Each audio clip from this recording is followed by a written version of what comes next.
مفتی صاحب کے official channel مفتی طارق مسعود speeches کو سبسکرائب کریں۔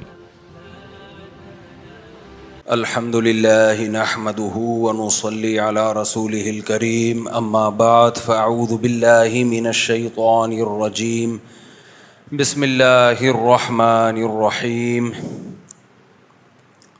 وَإِنَّهُ لَحَسْرَةٌ عَلَى الْكَافِرِينَ وَإِنَّهُ لَحَقُّ الْيَقِينِ فَسَبِّحْ بِاسْمِ رَبِّكَ الْعَظِيمِ۔ سورہ الحاقہ کی آخری آیات کہ یہ قرآن قیامت کے دن جو اس کو نہیں مانتے ان کے لیے حسرت اور افسوس کا ذریعہ بنے گا، کیونکہ اللہ نے اپنی حجت اپنے بندوں پر تمام کر دی ہے، ایک ایک چیز کو بہت وضاحت سے بیان کر دیا ہے۔ اس کے بعد بھی اگر کسی کی سمجھ میں نہ آئے تو وہ بدبخت ہے۔ وَإِنَّهُ لَحَقُّ الْيَقِينِ فَسَبِّحْ بِاسْمِ رَبِّكَ الْعَظِيمِ۔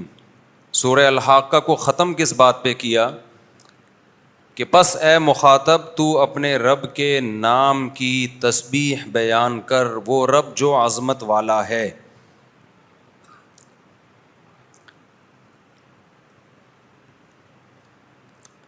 پچھلے ہفتے اس پر بہت تفصیل سے بات ہوئی تھی۔ رسول اللہ صلی اللہ علیہ وسلم نے فرمایا کہ اللہ کا ذکر اور جو چیزیں اللہ کے ذکر کے مناسب ہیں اس کے علاوہ سب کچھ باطل ہے، اس کائنات میں سب بیکار ہے۔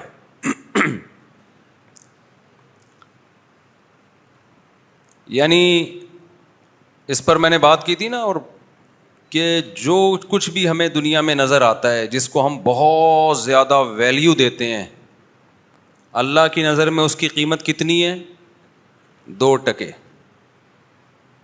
پھر اس پر میں نے بیان میں بتایا تھا کہ بھئی اشکال ہوتا ہے، یہ تو بڑی قیمتی چیزیں یہاں پہ، ایک ایک ڈائمنڈ آپ کو پتہ ہے کروڑوں روپے کا بکتا ہے، بڑی بڑی گاڑیاں ہیں، 4 شادیاں ہیں، بڑے بڑے بنگلے ہیں، اور عیاشی ہے، چاند پہ جا رہے ہیں اور مریخ پہ پہنچنے کی ابھی پلاٹنگ شروع ہو گئی ہے مریخ پر۔ ایک صاحب میرے پاس آئے، دنیا کہاں سے کہاں پہنچ گئی، مریخ پہ لوگ پلاٹ لے رہے ہیں، جائیدادیں خرید رہے ہیں، اور ہم پیٹرول ہی کو رو رہے ہیں۔ میں نے کہا بھائی مریخ پہ جائیدادیں خریدو یا آسمان پہ خریدو، تھوڑے دنوں میں جانا کہاں ہے؟ قبر میں، تو اتنا زیادہ ٹینشن لینے کی کوشش مت کرو۔ اس دنیا میں جائیدادیں خریدنے والا کہاں جاتا ہے؟ ہمارے لیے تو مریخ بحریہ ٹاؤن ہے، کیا خیال ہے؟ ہمیں تو وہاں 2 پلاٹ مل جائیں تو لوگ خوشی سے پاگل ہو جاتے ہیں نا۔ تو لیکن جس نے بحریہ ٹاؤن بنایا وہ بیچارہ تھوڑے دنوں میں مر کے ختم ہو جائے گا۔ جو سائنسدان مارس پہ پہنچ رہے ہیں، مریخ پہ پہنچ رہے ہیں، وہ تھوڑے دنوں میں مر کے ختم۔ تو یہ موت اور فنائیت یہ ایسی چیز ہے جس نے اس دنیا کی ویلیو کو 2 ٹکے کا نہیں چھوڑا۔ لیکن ٹکے کے لوگ ہمیں دنیا کی ویلیو ہمارے دل میں بٹھا رہے ہوتے ہیں، 2 ٹکے کے لوگ جن کو خدا کافر کہتا ہے، جن کے لیے اللہ جہنم کی وعیدوں کے وعدے کرتا ہے، وہ 2 ٹکے کے لوگ ہمیں بتا رہے ہوتے ہیں بہت بڑی چیز ہے یہ دنیا، کچھ بھی نہیں ہے بھائی۔ اس پر پھر ایک اشکال ہوتا ہے نا کہ پھر چھوڑ دیں دنیا، تو اس کو میں نے جواب دیا تھا میں، تاکہ یہ جو آج کا بیان ہے نا پچھلے بیان سے اس کا لنک ہو جائے، اس لیے میں تھوڑا سا، جن لوگوں نے ڈرامے دیکھتے تھے نا پہلے، ڈراموں کی قسطیں آتی تھی، تو جب جو 6ٹھی قسط سے شروع کر رہا ہے تو وہ شروع میں دیکھتا تھا پرانی 5 قسطوں کا خلاصہ نظر آ جائے کہیں اس کو، تو بھی نئے لوگ آئے ہوئے ہیں نا، تو ان کو پرانا بیان سے میں جوڑنے کے لیے تھوڑا سا خلاصہ بیان کر رہا ہوں۔ بعض دفعہ وہ خلاصہ ہی دوبارہ بیان ہو جاتا ہے، تو کوئی بات نہیں، کوئی غلط باتیں تو ہو نہیں رہی ہیں۔ ٹکے کی دنیا کی اگر آپ کی نظر میں بار بار ریپیٹ کرنے سے دنیا کی ویلیو 2 ٹکے کی ہو جائے تو فہو المرام، وہ تو مقصد ہے نا۔ دنیا کی نفی جتنی زیادہ کی جائے اتنا صحت کے لیے اچھا ہے، جسمانی صحت بھی اور دماغی صحت بھی۔ یہ خوب سمجھ لو، دنیا کمانے سے انسان کی ٹینشن ختم نہیں ہوتی، ٹینشن ختم ہوتی ہے محبت سے، ٹینشن پیدا ہوتی ہے محبت سے اور ختم ہوتی ہے دنیا کی محبت ختم کرنے سے۔ دیکھو آپ کا کسی سے عشق ہو گیا آپ کو، شادی اس کی کہیں اور ہونے والی تھی یا ہو رہی ہے, آپ ٹینشن میں جاؤ گے نا, کیا خیال ہے بھائی؟ لیکن اگر آپ کو کوئی اچھی نہیں لگ رہی, آپ کے ابا نے وہاں آپ سے پوچھا کہ تیری شادی کرا دوں, آپ نے کہا مجھے بالکل پسند نہیں ہے, اب اس کی کہیں اور ہو رہی ہے, آپ ٹینشن میں جاؤ گے؟ آپ بولو گے اچھا ہے میری جان چھوٹ رہی ہے یار, اچھا ہے, ایسا نہ ہو مجھے کوئی پہنا دے. تو جس چیز کی ویلیو آپ کے دل میں ہوتی ہے اسے چاہنے کی فکر بھی ہوتی ہے, اس کے چھوٹ جانے کا غم بھی ہوتا ہے. دنیا میں آج جتنی ٹینشنیں ہیں, جتنے غم ہیں, ان کے پیچھے کوئی نہ کوئی چاہت ہے. جو چاہت آپ کی پوری نہیں ہو رہی ہوتی, اس بیس پہ آپ غم اور ٹینشن میں جا رہے ہوتے ہو. تو ایک حل تو یہ ہے کہ آپ کی ساری چاہتیں پوری کروا دی جائیں تاکہ ٹینشن ہی نہ ہو. یہ کسی کے باپ میں بھی دم نہیں ہے. دنیا میں کوئی ایسا انسان پیدا ہی نہیں ہوا ہے جس کی ہر چاہت اللہ نے پوری کی ہو. یہ ممکن ہی نہیں ہے کہ آپ یہ چاہ رہے تھے یہ بھی مل گیا, وہ چاہ رہے تھے وہ بھی مل گیا, یہ چاہ رہے تھے وہ بھی مل گیا, وہ چاہ رہے تھے وہ بھی مل گیا. یہ ایسا نہیں ہوتا بھائی. ایسا کریں گے تو کوئی بھی نہیں آئے گا, ایسا کریں گے تو کوئی بھی نہیں آئے گا, اور نہیں کریں گے ایسا تو سب آ جائیں گے پھر. ٹھیک ہے. تو ایک حل یہ ہوتا ہے کہ ان چاہتوں کو مسلط ہی نہ کیا جائے بھائی. تو میں یہ عرض کر رہا تھا کہ پچھلے بیان میں نے یہ بات کہی تھی نا کہ جب کچھ ہے ہی نہیں, اس دنیا کی کوئی حیثیت ہی نہیں ہے, تو ہم پھر تھوڑی جتنی ہے وہ بھی نہ رکھیں ہم. پھر ہم کیوں اچھے کھانے کی فکر کرتے ہیں, اچھے لباس کی فکر کرتے ہیں, اچھے گھر کی فکر کرتے ہیں؟ تو میں نے بتایا تھا نا کہ مسافر خانہ ہے, مسافر خانے میں سفر اچھا گزر جائے تو زیادہ سہولت سے گزر جاتا ہے. اور ان للہ عبادا فطنا طلقوا الدنیا وخافوا الفتنا نظروا الیہا فلما علموا انہا لیست لحی وطنا جعلوها لجتا واتخذوا صالح الاعمال فیہا سفنا. امام شافعی کا بڑا خاندانی شعر ہے کہ اللہ کے کچھ عقل مند بندے ایسے ہیں, ان للہ عبادا فطنا طلقوا الدنیا وخافوا الفتنا, انہوں نے دنیا کو طلاق دے دی اس لیے کہ ان کو ڈر تھا یہ ہمیں برباد کرے گی. جب انہوں نے دیکھا نا لوگ فلاں بھی ٹینشن میں, فلاں بھی ٹینشن میں, فلاں ڈپریشن میں, اس کو ڈپریشن اس چیز کی کہ وہ نہیں ملی, اس کو اس چیز کی میرا بحریہ ٹاؤن میں پلاٹ نہیں ہے, اس کو اس چیز کی کہ میری صحت کیوں ٹھیک نہیں ہو رہی, دوائیں کھا رہا ہوں پیٹ ہی ٹھیک نہیں ہو رہا, کینسر ٹھیک نہیں ہو رہا. میں نے کینسر کے پیشنٹ بھی پاگل ہوتے ہوئے دیکھے ہیں جن کو ڈاکٹر نے بتا دیا آپ 6 مہینے تک زندہ رہیں گے, اس کے بعد مر جائیں گے, وہ بیچارے پہلے ہی مر گئے غم سے. تو 20 قسم کے غم ہیں انسان کو, اور آپ سمجھتے ہو غریبوں میں غم زیادہ ہیں, یہ بالکل غلط ہے. غموں کا ریشو دولت مندوں میں زیادہ ہے. آج ایک نفسیاتی ڈاکٹر آئے نا, باہر ملک میں پڑھ رہے ہیں, ابھی لڑکا ہے بن رہا ہے, تو میں نے وہ مجھے کہہ رہے تھے کوئی نصیحت کریں, میں نے ایک نصیحت کی. میں نے کہا دیکھو نفسیاتی ڈاکٹر کے پاگل ہونے کا چانس دوسروں سے زیادہ ہوتا ہے. نفسیاتی ڈاکٹر کے پاگل ہونے کا چانس دوسروں سے زیادہ ہوتا ہے, یہ ذہن میں رکھنا. کیونکہ نفسیات بہت پیچیدہ علم ہے, اس کے لیے جب تک ایکسٹرا آرڈینری کوئی ذہین نہ ہونا اس وقت تک پڑھنا ہی نہیں چاہیے. اس میں بہت زیادہ کوئی ذہین ہوگا نا تو یہ پڑھے علم, ورنہ وہ, کیونکہ بہت سی سادہ چیزوں کو جب ہم پڑھتے ہیں نا تو پیچیدہ ہوتی چلی جاتی ہیں. وہ تو کیا ہوتی چلی جاتی ہیں, پیچیدہ. تو اس لیے دماغ ہے تو پڑھو, ورنہ خود پاگل ہو جاؤ گے. دوسری بات یہ, پڑھنا چاہیے, میں یہ نہیں کہہ رہا کہ نہیں پڑھیں, بڑی کام کی چیزیں بھی ہوتی ہیں اس میں, لیکن کھوپڑی جس کی ہوگی وہ پڑھے, ورنہ نہیں پڑھو بھائی. نارمل رہو, سیدھے نہیں پاگل ہو گئے انشاءاللہ. ایسا نہ ہو دوسروں کا علاج کرتے کرتے خود کیا ہو جاؤ, خود آڑے ترچے ہو جاؤ. تو یہ بہت ذہین لوگوں کا کام ہے نفسیات پڑھنا. دوسری بات یہ کہ نیچر سے کبھی بغاوت نہیں کرنا, کیونکہ یہ لوگ باہر کی یونیورسٹیوں میں پڑھ رہے ہیں. میں نے کہا گورا خود پورا ٹھیک نہیں ہے, وہ تمہیں کہاں سے ٹھیک کرے گا پورا, وہ خود آڑے ترچے ہیں. ڈپریشن کے پیشنٹ ہماری نسبت وہاں زیادہ ہیں, خودکشی کا ریشو ہماری نسبت وہاں زیادہ ہے. تو وہ اپنی سوسائٹی کو تو بچا نہیں سکا, ہمیں کیا بچائے گا وہ. تو میں نے کہا وجہ اس کی یہ کہ نیچر سے بغاوت. کس سے بغاوت ہے؟ نیچرل لائف تو ہماری ہے, ان کی تھوڑی ہے. اچھا پھر میں نے بتایا کہ دیکھو بچوں میں نفسیاتی بیماریوں کا کیسز مالداروں میں زیادہ ہیں, غریبوں میں کم ہے.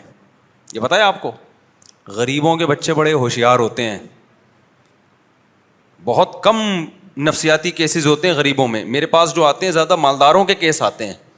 وجہ اس کی ہے کہ بچوں کو بچپن میں اتنا زیادہ لاڈ پیار ملا ہوتا ہے, غریب تو 2 تھپڑ لگا کے اپنی ٹھڑک پوری کر دیتا ہے. غریب کے پاس پیسے تو ہوتے نہیں ہیں. اب دیکھو غریب کا بچہ غریب کے پاس آیا, ابو مجھے یہ کھانا ہے, لالی پاپ کھانی ہے, مجھے گولا گنڈا کھانا ہے. انڈیا والوں کو گولے گنڈے کا ہی نہیں پتا کیا ہوتا ہے. وہ کہتے ہیں نیچے کمنٹس میں لکھے ہوتے ہیں گولا گنڈا کیا ہوتا ہے, تو گولا گنڈا کھانا ہے, میں نے یہ کھانا ہے. غریب کیا کرے گا, ایک چمبا لگا دے گا, بولے گا جا بے. وہ نفسیاتی ڈاکٹر سے نہیں پوچھے گا کہ ایکچولی ڈاکٹر صاحب میرا بچہ نا مسلسل گولا گنڈا مانگ رہا ہے مجھ سے, تو مجھے لگ رہا ہے اس کو کوئی پرابلم ہے. تو پھر ڈاکٹر آئے گا, معائنہ کرے گا, چیک اپ کرے گا, میڈیسن لکھ کے دے گا اور کہے گا ایکچولی آپ بچوں کو موٹیویٹ کریں, کاؤنسلنگ کریں کہ گولے گنڈے نہیں کھائیں, وہ کچھ اور کھا لیں. غریب کے پاس نہ پیسے ہوتے ہیں نہ مشورے کا ٹائم ہوتا ہے. ٹھیک ہے, وہ کیا کرے گا, 2 لگائے گا ادھر جا کے. اور بچے بھی زیادہ ہوتے ہیں غریبوں کے, تو بچے بھی زیادہ ہوتے ہیں, تو بچہ مشغول بھی ہو جائے گا بہن بھائیوں میں, بزی ہو جائے گا, کیونکہ بہن بھائی بہت ہیں اس کے. ایک تھپڑ کھائے گا اور بڑا والا ہے تو چھوٹے والے کو پارسل کر دے گا. وہ ہمیں یاد ہے ہمارے بڑے بھائی کو جب ڈانٹ پڑتی تھی تو پارسل کدھر ہوتی تھی, چھوٹے والوں میں پارسل ہوتی تھی. تو وہ چھوٹا والا اگلے والے کو پارسل کرتا ہے. ہم اسکول میں لائن میں کھڑے ہوتے تھے نا, یہ کھیل کھیلتے تھے ہم. جو سب سے لائن میں پیچھے ہوتا تھا نا, اگلے کو ایک گدی پہ رکھ کے مارتا تھا. وہ غصے میں پیچھے دیکھتا, ہم کہتے پارسل کر دے آگے. کیا کر دے, وہ اگلے والے کو لگاتا تھا, اور وہ غصے میں پیچھے مڑتا, کہتے پارسل کر. تو وہ گھوم گھوم کے نا تپڑا آخر میں جا کے لگتا تھا وہ. خیر, تو میں نے کہا بھائی نیچرل ماحول میں جو ہے نا, نیچر سے بغاوت مت کرو. تو وہاں کیا ہوتا ہے کہ بچوں پہ بالکل, بچے زیادہ مار کھانے سے بھی بگڑتے ہیں, وہ بھی پاگل ہو جاتے ہیں, وہ بھی ٹھیک نہیں ہے. لیکن لاڈ پیار سے بھی کیا ہو جاتے ہیں, بہت زیادہ لاڈ پیار, کچھ بول ہی نہیں رہے ان کو, تو وہ بھی تو وجہ اس کی ہے کہ دیکھو جیسے آپ کی باڈی کا ایک امیون سسٹم ہے نا, اگر آپ بہت زیادہ بچنے کی صحت کی فکر کرتے ہو تو آپ کا امیون سسٹم اتنا زیادہ خراب ہو جاتا ہے کہ پھر کبھی کوئی ذرا سی کوئی الٹی سیدھی چیز گئی آپ بیمار, یعنی آپ میں وہی برداشت کرنے کی طاقت ہی نہیں رہتی. تو بالکل اسی طرح دماغ کی حالت ہے کہ جس کھوپڑی نے کبھی ٹینشنیں نہ اٹھائی ہوں بچپن میں, اس میں پھر ٹینشن برداشت کرنے کی طاقت ختم ہو جائے. بچہ جب بن رہا ہوتا ہے نا, ہر چیز اس میں اس کے سافٹ ویئر بن رہے ہوتے ہیں. اگر اس کو ٹینشن ہی نہیں دی ہے تو ٹینشن برداشت کرنے والے سافٹ ویئر پیدا ہی نہیں ہوتے اس میں. پیدا بچپن میں ہی ہو جائیں گے جو ہونا ہے, پھر وہ ٹائم کے لحاظ سے اپ گریڈ ہوتے رہتے ہیں. اگر پیدا ہی نہیں ہوئے, اس نے کبھی ڈانٹ بھی نہیں کھائی, وہاں تو ڈانٹنے پر پابندی, مارنے پر پابندی, اور اتنی سختیاں ہیں کہ وہ نہیں ہو سکتی. وہ پھر بچے میں وہ کوالٹیز پیدا نہیں ہوتی ہیں, چھوئی موئی بن جاتا ہے بالکل وہ. تو اور پھر بدتمیز بھی بن جاتا ہے بعض دفعہ بچہ, باپ کا احترام ہی نہیں جانتا, ماں کا احترام ہی نہیں جانتا, بڑے مسائل ہو جاتے ہیں. تو میں نے کہا بھائی آپ کیونکہ وہاں پڑھ رہے ہو نا باہر ملکوں میں, تو ایسا نہ ہو کہ آپ انہیں کو ہر چیز میں اپنا باپ ماننا شروع کر دو. اور جو اسلام نے ایک بیلنس ہر چیز میں رکھا ہے, ہمارے نبی نے تو ہمیں حکم دیا کہ بچہ 7 سال کا ہو تو نماز کا حکم دو, جب 10 سال کا ہو جائے پھر بھی نہیں پڑھتا, اب اس کے چترول لگیں گے. اب نہیں ہوتا کہ بیٹا تو کیا کھلا ہم رہے ہیں, ہر وقت گولے گنڈے کے کبھی پیسے مانگنے آ جاتا ہے, کبھی کیا, تو نماز تو پڑھ کم از کم. تو بچہ جب نماز پڑھے گا تو اللہ کا حق پہچانے گا, تو ماں باپ کا حق بھی پہچانے گا, سوسائٹی کے حقوق بھی پہچانے گا. تبھی ان لوگوں میں اس کلچر میں تمام حقوق ختم, صرف ریاست کے اور اسٹیٹ کے حقوق رہ گئے ہیں. اس پہ انہوں نے پکڑا ہوا ہے ان کو کہ ریاست کی مان کے چلو. لوگ ٹیکس ٹائم پہ دیتے ہیں, اس پہ فخر ہے. اس پہ فخر نہیں ہے کہ باپ کو ایک دھیلا نہیں کھلاتے. ہمارے یہاں ٹیکس نہیں دے گا, غلط کر رہا ہے, لیکن جتنا ٹیکس بنتا ہے نا اس سے 20-40 گنا زیادہ اپنے ماں باپ کو کھلا چکا ہوگا. ہمارے یہاں ٹیکس ٹائم پہ نہیں دے گا, لیکن اس سے 20 گنا زیادہ بہن بھائیوں کو کھلا چکا ہوگا, بچوں کو کھلا چکا ہوگا, بیوی کو کھلا چکا ہوگا, غریبوں کو کھلا چکا ہوگا, پڑوسیوں کو کھلا چکا ہوگا, عیدی سینٹر میں جمع کرا چکا ہوگا, مدرسوں میں دے چکا ہوگا. 20 سال سے ہم نے ایسے تاجروں کو جانتے ہیں, ہزار بچوں کے نا کھانے 2 ٹائم کا کھلا رہے ہیں وہ اپنے خرچے پہ. یہ تو ٹیکس سے 20 گنا زیادہ رقم بنتی ہے, سمجھتا ہے بات کو. ٹیکس کیوں نہیں دیتے لوگ؟ وجہ اس کی ہے کہ لوگوں کو پتا ہے کہ ٹیکس ہم پہ استعمال ہی نہیں ہوتا نا. تو اگر حکومت صحیح ہو جائے نا تو لوگ میرا خیال ہے ٹیکس بھی دینا شروع کر دیں گے شاید, واللہ عالم. چلو اب آگے چلتے ہیں ہم. تو میں بات یہ عرض کر رہا تھا کہ آپ جو ہے جب تک دنیا, اچھا دنیا کی محبت بھی اس کلچر میں بہت پیدا ہوتی ہے. تو ان کا تو خدا ہے ہی دنیا, وہ کہتے ہیں ہم آئے دنیا میں کس لیے ہیں؟ انجوائے کرنے کے لیے. تو جب آپ کا دماغ ہی یہ بن جائے گا دنیا ہے ہی مزے کی جگہ, تو یہ دنیا میں سب سے پہلا عذاب پتہ ہے کیا ملتا ہے؟ یہاں مزے کے علاوہ سب کچھ ملتا ہے آپ کو. یہ اللہ کا نے نظام ایسا بنایا ہے, دنیا کا سسٹم ایسا بنایا ہے کہ جو مزے کے لیے خواہشات کے پیچھے بھاگے گا اس کو مزے کے علاوہ سب کچھ ملے گا. آپ کہہ سکتے ہیں بھائی اگر مزہ نہ مل رہا ہوتا اس کو خواہشات پوری کرنے میں تو وہ مزے کے پیچھے بھاگتا کیوں؟ ملتا ہے تبھی تو پھر آگے مزید بھاگتا ہے. اور آپ کہہ رہے ہیں کہ خواہشات پورے کرنے سے مزہ بولو نہیں ملتا. دیکھو اس کی مثال ایسے ہے, جیسے میں بار بار ایک مثال سمجھاتا ہوں, چرسی اور ہیروئنچی زیادہ مزے میں ہوتے ہیں یا وہ لوگ جو ہیروئن اور چرس نہیں پیتے؟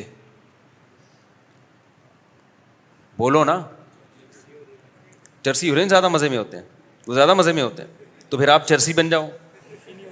ہے نہیں, ہوش نہیں ہوتا ان کو, وہ مزے میں نہیں ہوتے, صرف اس وقت مزے میں ہوتے ہیں جب پی رہے ہوتے ہیں. جب کیا کر رہے ہوتے ہیں؟ پی رہے ہوتے ہیں. ورنہ ان کی جو حالت ہوتی ہے نا, جس طرح سے وہ, ہم نے تو ہیروئنچی کراچی میں جو بھی رہے گا ہیروئنچی بہت دیکھے گا وہ, اب پتہ نہیں کہاں چلے گئے, یا تو انتقال ہو گیا سب کا ہیروئن پی پی کے, اب اتنے نظر نہیں آتے, پہلے بہت نظر آتے تھے ہیروئنچی. یا برساتی نالے ہی ٹوٹ گئے ہیں, یعنی ہیروئنچیوں کی بیٹھنے کی جگہ بھی اب نہیں بچی ہیں. پہلے ہیروئنچی بہت ہوتے تھے, ہمیں نظر آتے تھے, ایسا جسم ٹوٹتا ہے نا ان کا, ایسے عذاب میں ہوتے ہیں. تو ہم صرف ان کا تھوڑی دیر کا مزہ دیکھتے ہیں کہ یار کتنے مزے میں ہیں, سکون میں ہے. بھائی وہ اس مزے نے اس کے مزے خراب کر دیے ہیں. جو ہیروئن نہیں پیتا وہ نارملی کس میں ہوتا ہے؟ خوشیوں میں ہوتا ہے, سکون میں ہوتا ہے. سارا دن نہ ملے کچھ بھی نہیں ہے, مزے سے بیٹھا رہے گا وہ. دنیا کی خواہشات کے پیچھے بھاگنے والے کی مثال ایسے ہے. جب خواہش پوری ہوتی ہے نا تھوڑی دیر کا مزہ ہوتا ہے. دنیا میں کوئی بھی ایسا نہیں ہے جس کی 24 گھنٹے, آپ بتاؤ کوئی ہیروئن چی 24 گھنٹے ہیروئن پی سکتا ہے؟ 24 گھنٹے پی سکتا ہے؟ دوسرا, وہ اگر 24 گھنٹے میں ایک دفعہ پیے گا نا, ایک مزہ ملے گا, 20 مزے خراب ہو رہے ہوں گے اس کے. وہ 20 مزے کیا ہے؟ نمبر 1 سوسائٹی میں عزت نہیں ہوگی, منہ سے بدبو آئے گی اس کے, نہ اس کو کوئی رشتہ دے گا, نہ اس کے اولاد ہوگی, اور شہد میں اس کو مزہ نہیں آئے گا, دودھ میں اس کو مزہ نہیں آئے گا, جو کھانے پینے کی چیزیں ہیں. آج میرے لیے کوئی چھتا خالص لے کر آ گیا, میں نے اس کو اتنی دعائیں دی, کیونکہ میں یہ جو شہد آج کل مارکیٹ میں آ رہے ہیں نا یہ ایویں ہی ہے, میں نے اس پہ کئی دفعہ بیان کیا ہے. گرم کرتے ہیں ان کو, پتہ نہیں کھولاتے ہیں. مجھے بہت تلاش تھی کہ یار آرگینک شہد چاہیے, تو آج کوئی بندہ جاننے والا ہدیہ لے کے آ گیا. میں نے کہا یار میں جس کام کے لیے اتنے اس کو نہیں پتا تھا کہ مجھے چاہیے, تو بڑے خاندانی چیز. اب دیکھو مجھے جو شہد دیکھ کے خوشی ہو گئی نا, پورا چھتا سچی مچی کا کاٹ کے لے آیا. ہیروئنچی کو ہوگی نہیں آئی بات, میرا خیال ہے ہیروئنچی کو نہیں ہوگی اس میں, کیونکہ اس کو کیا شہد سے لینا دینا بھائی, اس کو کیا خالص دودھ, اس کو کیا پراٹھے, اس کو کیا دیسی گھی, اس کو کیا بھوک کے وقت نہاری بریانی, یہ سب چیزوں اس کو چاہیے پڑیا. تو ایک مزہ اس کو 1000 لذتوں سے محروم کر رہا ہے کہ نہیں کر رہا؟ تو خوب سمجھ لو گنہگار کی مثال بالکل ایسے ہی ہوتی ہے. ایک زنا کا مزہ اڑاتا ہے, نکاح کے مزے سے محروم, بیوی سے رغبت ہی نہیں رہتی اس کو, کیونکہ جب حرام چسکے مل رہے ہیں تو بیوی تو وہی ہے نا, تو 10 سال پہلے تھی, 10 سال کے بعد بھی وہی شکل ہے اس کی. اس کو تو چسکے کس کے پڑ گئے ہیں؟ غلط کے. پھر جب گھریلو لائف تباہ ہوتی ہے تو اولاد بھی نہیں ہوتی, اولاد کی نعمت اور لذتوں سے محروم. لیکن اس کو خواہشات نفسانی کے جو غلام ہوتے ہیں نا, اس کو تھوڑا مزہ چاہیے جو بہت زیادہ ہو, لیکن ہو تھوڑی دیر کا. جبکہ اسلام جو آپ کو لذتیں دیتا ہے, جو نیچر آپ کو لذتیں دیتی ہے, وہ اس ایکسٹریم لیول کے نہیں ہوتے, وہ پائیدار ہوتے ہیں, وہ کنٹینیو چلتے ہیں, وہ ہر وقت کیا آپ کی زندگی کا سکون ہے وہ. تو دولت کی ہوس پیدا ہو گئی, شہوت پرستی پیدا ہو گئی, دنیا کو مسافر خانہ سمجھنا چھوڑ دیا. تو ان کے مزے وقتی ہوتے ہیں جو بہت زیادہ ہوتے ہیں, لیکن یہ مزے اس ہیروئن جی کی طرح نا, جس کو ایک مزہ تو مل رہا ہے باقی مزوں سے محروم, اور وہ مزہ بھی تھوڑی دیر کا ہے, اس کے بعد وہی لذت سے محرومی اس کو ٹینشن دے گی. یہ ہے ڈپریشن اور اسٹریس کی جو وجہ ہے نا آج, جس کی وجہ سے لوگ عذابوں میں جا رہے ہیں, وہ یہ وجہ ہے. تو یہ گورے کے پاس اس کا علاج ہی نہیں ہے, اس کا علاج تو اسلام کے پاس ہے کہ یہ دنیا ختم ہونے والی ہے, مسافر خانہ ہے, دل لگانے کی جگہ نہیں ہے, 2 ٹکے کی نہیں ہے یہ دنیا, 2 ٹکے کی اس کی حیثیت نہیں ہے. تو جب 2 ٹکے کی حیثیت نہیں ہے بھائی, تو دل لگانا چھوڑ دو. تو میں امام شافعی کا وہ شعر پڑھ رہا تھا, امام شافعی نے کیا فرمایا, ان للہ عبادا فطنا, فطین کہتے ہیں نا ذہین کو, فطن اس کی جمع آتی ہے کہ اللہ کے کچھ بہت ذہین بندے ہیں. ان للہ عبادا فطنا طلقوا الدنیا وخافوا الفتنہ, انہوں نے دنیا کو طلاق دے دی. انہوں نے کہا بھائی یہ تو لذتیں یہاں جو لوگ پوری کر رہے ہیں وہ تو فتنوں میں پڑ رہے ہیں, گناہوں میں بھی جا رہے ہیں, ڈپریشن میں بھی جا رہے ہیں, مصیبتوں میں بھی وہی پڑے ہوئے ہیں. تو انہوں نے کیا کر دیا, دنیا کو چھوڑ دیا. انہوں نے نظروا الیہا فلما علموا, کیوں چھوڑا, اس میں کہاں سے فتنہ ہو رہا ہے. انہوں نے کہا جب وہ اس کی ڈیپتھ میں جا کے انہوں نے غور کیا نا, تو ان کو اندازہ ہوا کہ یہاں کوئی نعمت اور کوئی خواہش ایسی نہیں ہے جو ہمیشہ آپ کے ساتھ رہے, ہر نعمت چھن جاتی ہے یہاں پہ. انہا لیست لحی وطنا, یہ زندہ آدمی کے رہنے کی جگہ ہی نہیں ہے.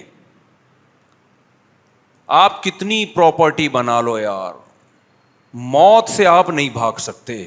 ہر دن آپ کو قبر کے قریب کر رہا ہے, ہر سیکنڈ آپ کو قبر کے قریب کر رہا ہے. میں تو ڈاکٹروں سے بہت ملتا ہوں, کل بھی ایک ڈاکٹر صاحب آئے ہوئے تھے. اب آپ 60 سال میں اگر آپ کے سر کے بال مکمل سفید ہو گئے نا, معدہ صحیح کام نہیں کر رہا, ہاضمے کی صلاحیت کم ہو گئی, چلنے پھرنے میں آپ کمزوری آ گئی, تو کیا ڈاکٹر اس کو بیماری کہے گا؟ ہے بھائی, ڈاکٹر کہے گا ماشاء اللہ آپ 60 سال میں کتنے صحت مند ہیں. بھائی صحت مند کہاں سے ہیں بھائی, چلا نہیں جا رہا ہے بھائی, بال سارے کیا ہو گئے, سفید ہو گئے, زیادہ بولو تو کھانسی آتی ہے. لیکن ڈاکٹر کیا کہے گا, WHO کی رپورٹ کے مطابق آپ کی ساری رپورٹیں کیا ہیں, بالکل سیٹ. وجہ اس کی ہے کہ اب سیٹنگ کی ڈیفینیشن ہی چینج ہو گئی ہے, کیونکہ بھائی اس عمر میں تو سب کے ساتھ ایسا ہوتا ہے. کسی کے بال کالے ہیں نا 60 سال میں تو وہ بیمار ہے, پتہ نہیں کچھ اندر کچھ اس کے ہارمونس شاید خراب ہو گئے ہیں. میری عمر جب 42-43 سال ہوئی تو میں کہیں نظر ٹیسٹ کروانے کے لیے گیا, ادھر ہی کہیں قریب میں نا, تو 6/6 تھی میری دور کی نظر. تو نہیں میں نہیں گیا, اپنے بچے کو لے کر گیا, اس کی نظر کا مسئلہ آ رہا تھا. تو ڈاکٹر نے کہا آپ بھی نظر چیک کر لیں اپنی. میں نے کہا مجھے سب نظر آ رہا ہے بھائی, میں بالکل فٹ فاٹ ہوں, کوئی نظر میں کمزوری نہیں ہے. پھر اس نے دور کی نظر چیک کی تو بالکل 6/6 تھی.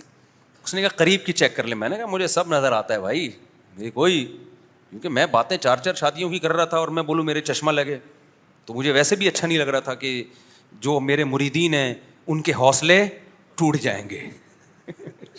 وہ بولیں گے کہ جناب یہ ہمارے جو پیر و مرشد جن کے سن کے ہم نے 4 شادیاں, ان کے تو اپنی آنکھیں خراب ہو گئی ہیں, تو ایسا تو نہیں کہ شادیوں کی وجہ سے خراب ہو گئی ہیں. تو اس لیے میں نہیں مانتا تھا کہ میری, حالانکہ اس کا شادیوں سے کوئی تعلق نہیں ہے, نظر کی کمزوری کا ایک مثال دے رہا ہوں. تو میں نے کہا بھائی واقعی میں مطالعہ کرتا ہوں, مجھے کوئی پرابلم نہیں. انہوں نے کہا بھائی ایسا نہیں ہے مفتی صاحب, 40 سال کے بعد لازمی قریب کی نظر کمزور ہوتی ہے, یہ ہو نہیں سکتا کہ آپ کی نہ ہوئی ہو کمزور. میں نے کہا ہو کیوں نہیں ہوا ہے, کوئی تحریر, میں واقعی پڑھ کے انہوں نے کہا چشمہ لگا کے پڑھو. جب میں نے چشمہ لگایا تو ایسا کھلا ڈلا مزے کا نظر آ رہا ہے. اس نے کہا آپ, کیونکہ یہ چیز آہستہ آہستہ ہوتی ہے نا, تو پتہ ہی نہیں چلا. تو نظر تو آ رہا ہے آپ کو, نظر تو آ رہا ہے, لیکن وہ دھندلا آ رہا ہے. آپ اس کو سمجھ رہے ہو کہ چونکہ میں پڑھ سکتا ہوں, اب وہ نہیں آ رہا جیسے 40 سال سے پہلے آتا تھا. تو ایک دفعہ چشمہ لگاؤ نا, تو لگایا اور واقعی اتنا کلیئر. میں نے کہا یار یہ تو بہت غلط ہو گیا, تو آپ مجھے ایسی کوئی میڈیسن دیں آئی اسپیشلسٹ سے. میں نے کہا بھائی میں چاہ رہا ہوں کہ وہ, انہوں نے کہا اب نہیں ہو سکتا, کچھ بھی کھا لو الٹا لٹک جاؤ, مچھلی کھا لو, گاجر کے جوس پی لو, لوگ کہتے ہیں نا گاجر کا جوس پینے سے یہ ہوتا ہے, اب نہیں ہوگا.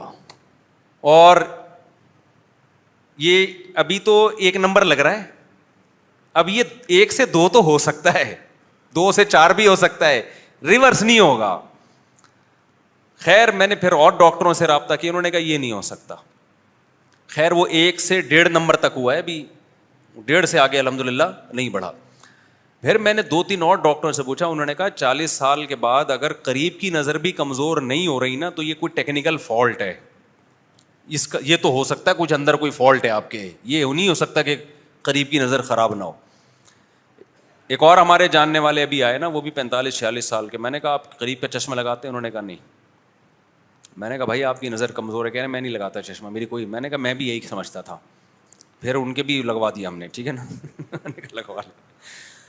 تو کہنے کا مقصد کیا ہے, میڈیکل سائنس بھی یہاں آ کے فیل ہے, ڈاکٹر بھی یہاں آ کے وہ کمپرومائز کر لیا ہے کہ بھائی موت تو ہے. تبھی ڈاکٹر جو اینٹی ایجنگ چیزیں آپ کو بتاتے ہیں نا کہ آپ یہ چیزیں کھائیں تو آپ جلدی بوڑھے نہیں ہوں گے, آپ دیر سے مریں گے, آپ دیر تک جوان رہیں گے, وہ تمام ڈاکٹروں کا اتفاق ہے کہ اینٹی ایجنگ کا مطلب یہ نہیں ہوتا کہ ریورس ہونا شروع ہو جائیں, آپ ایج آپ کی الٹی ہونا شروع ہو جائے. اس کا مطلب یہ ہوتا ہے کہ اگر آپ نے 60 سال میں بوڑھے ہونا تھا تو یہ خوراک کھائیں گے تو 65 میں ہو جائیں گے آپ, اور بہت اچھی صحت کا خیال کیا تو جو بڑھاپا 60 میں آنا تھا وہ 70 میں آ جائے گا.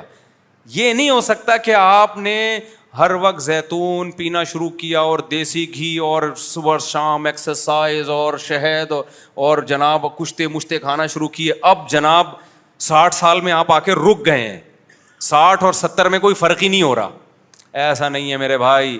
جیسے جیسے عمر بڑھنا شروع ہوگی اس بڑھاپے کے پروسیس کو سلو تو کیا جا سکتا ہے, روکنا کسی کے باپ میں بھی دم نہیں ہے. اور جاننے والے ڈاکٹر ہیں, میرے داڑھی کا بال سفید ہونا شروع ہے نا, تو میں نے ان کو فون کیا, میں نے کہا داڑھی کے بال سفید ہو رہے ہیں, کچھ کائنڈلی اس بارے میں آپ کچھ مدد کر سکتے ہیں؟ ٹھیک. تو کوئی دوا, کوئی میڈیسن, کوئی سپلیمنٹ. تو انہوں نے کہا کہ مفتی صاحب اب آپ کی ایج کتنی؟ میں نے بتایا اتنی ہو گئی. انہوں نے کہا کہ اب آپ اس پہ غنیمت شکر ادا کریں کہ بال ہیں, اب اس پہ نہ ٹینشن لیں کہ بال سفید ہو رہے ہیں. اب تو اس عمر میں جتنے بال بچ جائیں نا, اس پہ اللہ کا لاکھ ایک ایک بال کو سنبھال کے رکھیں. اس پہ یہ نہیں کہ اتنے سے رہ گئے, جتنے رہ گئے نا اس پہ اللہ کا شکر ادا کرو. دیکھو جب ڈاکو کوئی چیز آپ سے چھینتا ہے نا, موبائل چھین کے بھاگ گیا, تو آپ گھر میں آتے ہیں, امی میرا موبائل ڈاکو نے یہاں. ماں موبائل کو نہیں دیکھتی, ماں کہتی تیری جان بچ گئی. ماں یہی کہتی ہے نا کہ بیٹا موبائل گیا, تیری کنپٹی پہ بندوق رکھی تھی, مجھے تو خوشی اس بات کی ہو رہی ہے اللہ نے تجھے زندگی دے دی. تو 40 سال کے بعد جتنے بال آپ کے سر پہ رہ جائیں یا داڑھی پہ رہ جائیں تو آپ اللہ کا یہ شکر ادا کریں یہ رہ گئے ہیں, ٹھیک ہے نا. اللہ چاہتا تو یہ بھی چلے جاتے, تو اللہ چاہتا تو یہ بھی چلے جاتے. تو یہ اللہ کا بہت بڑا شکر ہے. تو آپ جتنا بھی زور لگا لو میرے بھائی, بڑھاپا آئے گا.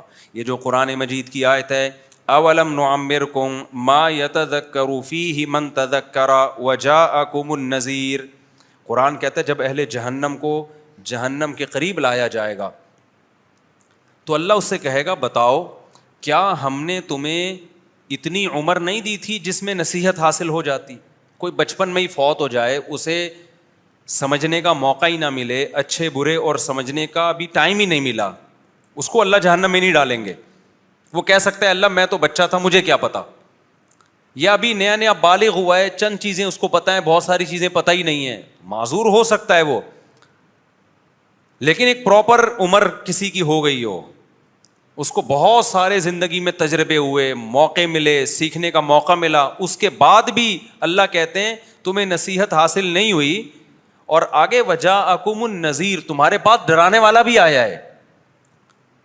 یعنی ایسا نہیں کہ ہم نے تمہیں تمہاری عقل پہ چھوڑ دیا ہو, بلکہ تمہیں ڈرانے والا بھی. تو ڈرانے والے کی تفسیر کیا ہے بہت سے علماء نے کہا اس میں جو چیز بھی انسان کو قبر یاد دلاتی ہے نا وہ تمام چیزیں اس میں داخل ہیں. اس میں پیغمبر صلی اللہ علیہ وسلم بھی داخل ہیں, قرآن بھی اس میں داخل ہے, علماء کی وعظ و نصیحت بھی اس میں داخل ہے, وعظ و نصیحت کی کتابیں بھی اس میں داخل ہیں, حادثات بھی اس میں داخل ہیں جو ہم صبح و شام دیکھ رہے ہوتے ہیں.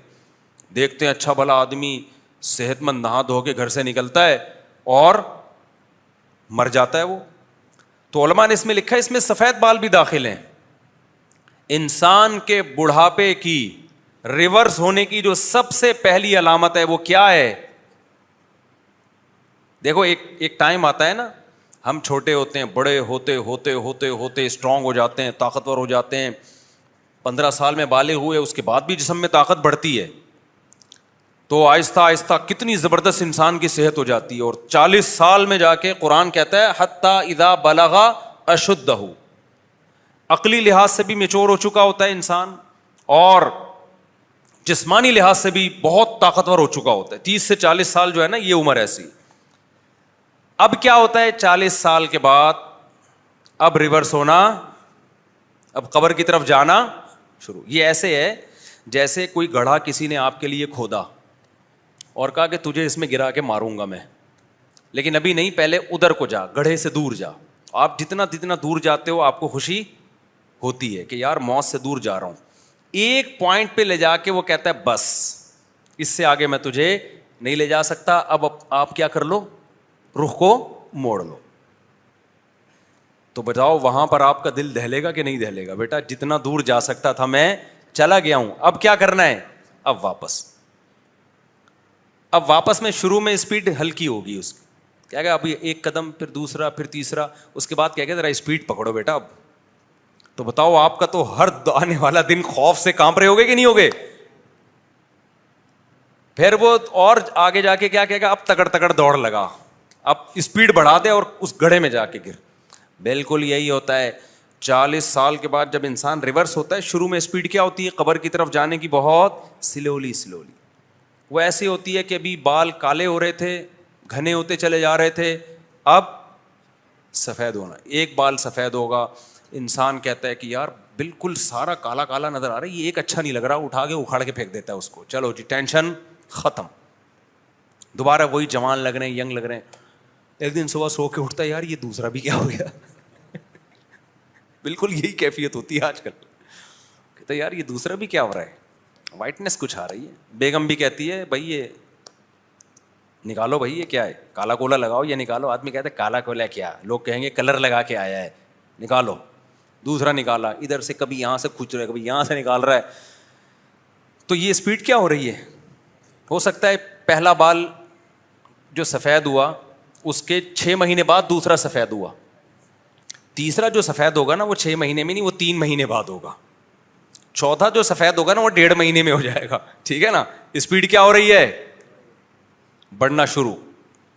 اس کے بعد کہے گا یار اگر میں یہی اکھاڑتا رہا نا تو کلر کس پہ لگاؤں گا میں کل جا کے, اتنے بال تو چھوڑو جس پہ کلر لگا کے ہی اس کو میں کالا کر لوں.